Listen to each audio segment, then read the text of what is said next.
Hello everyone, welcome back to my channel. তো এখন হচ্ছে গুড আফটারনুন। যেহেতু আমি সকাল থেকে দুপুর পর্যন্ত প্রচণ্ড বিজি ছিলাম, তো সেই জন্যই ভিডিওটা করতে পারিনি। তো আজকের ব্লগ ভিডিওটা আমি দুপুর থেকে স্টার্ট করছি। তো আমার এই ভিডিওটি তোমরা শুরু থেকে শেষ পর্যন্ত অবশ্যই দেখো, আশা করি ভালো লাগবে আর আমাকে সাপোর্ট করো। আর হ্যাঁ, দেখতে পাচ্ছ সবাই খেতে বসে গেছে। তো দুপুরে রান্নাবান্না কমপ্লিট আর সবাই খেতে বসে গেছে, আর বাবা আজকে বাড়ি চলে যাবে। তো সেই জন্য আমার মনটা একটু খারাপ আছে।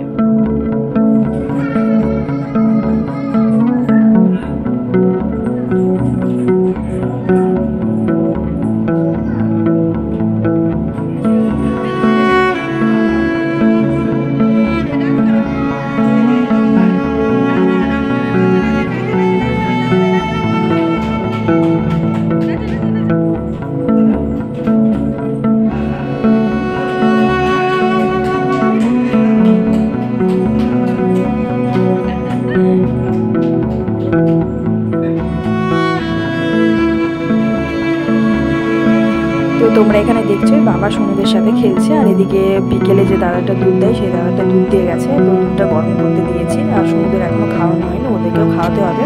তবে তার আগে আমি একটু ফ্রেশ হয়ে নেবো, যেহেতু সকালে স্নান করেছি, তারপরে রান্নাবান্না করেছি, তো গরম লেগে গেছে প্রচণ্ড। তো ফ্রেশ না হলে ভালো লাগছে না, তো সেই জন্য একটু ফ্রেশ হয়ে নিচ্ছি।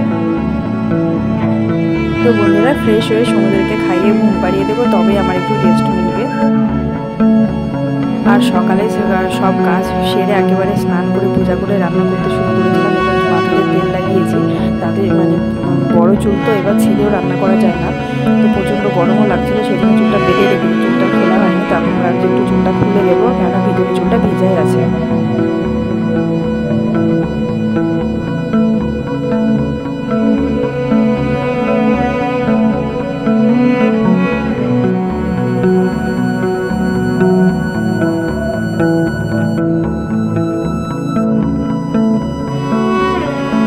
এই দেখো মাম্মা আমার কাছে আসতেই চাইছে না, ও দাদুর সাথে খেলছিল। তো আমি জোর করে টেনিসটা নিয়ে আসলাম, কেননা খাওয়াতে হবে দুজনকে।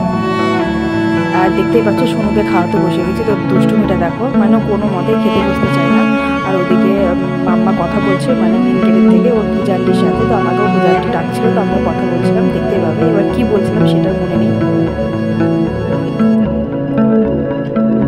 আর খেতে গিয়ে এখন এতটা দুষ্টুমি করে না, মানে আমি কি বলবো, খেতেই চায় না। আর সব মানে মেনলি ভাত খেতে চায় না, মানে ভাত দেখলেই ওরা ছুটে দৌড়ে পালিয়ে যায়, আমার থেকে দূরে পালিয়ে যায়, যাতে ধরতে না পারে।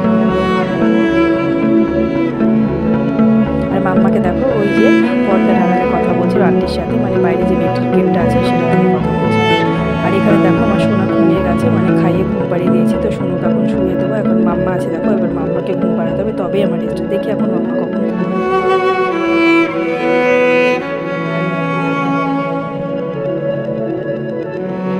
তো বন্ধুরা দেখো, সোনু ঘুমিয়ে গেল, কিন্তু মাম্মা ঘুমালো না। তো মাম্মার সাথে একটু শুয়ে খেলছিলাম। তো দেখো মাম্মা আবার টাটা করে দিচ্ছে, মানে এত দুষ্টু হয়েছে না, ফোন খুললেই আগে টাটা করে দেয় এখন।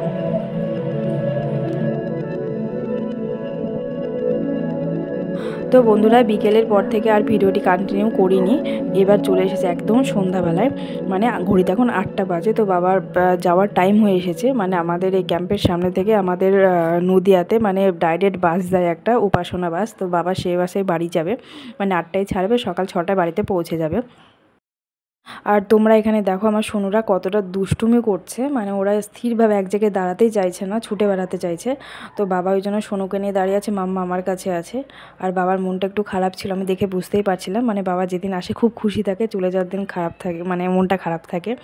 আমারও ওই সেম একই জিনিসই হয়, যেদিন চলে যায় সেদিন মনে হয় যেন যে না, আজকে যদি বাবা আসতো তাহলে ভালো হতো। তো কিছু করার নেই, যাই হোক, আবার কিছুদিন পরে হয়তো মা বা বোন আসতে পারে। তো বন্ধুরা, আজকের ভিডিওটা আমি এখানেই এন্ড করবো, কারণ আর ভালো লাগছে না।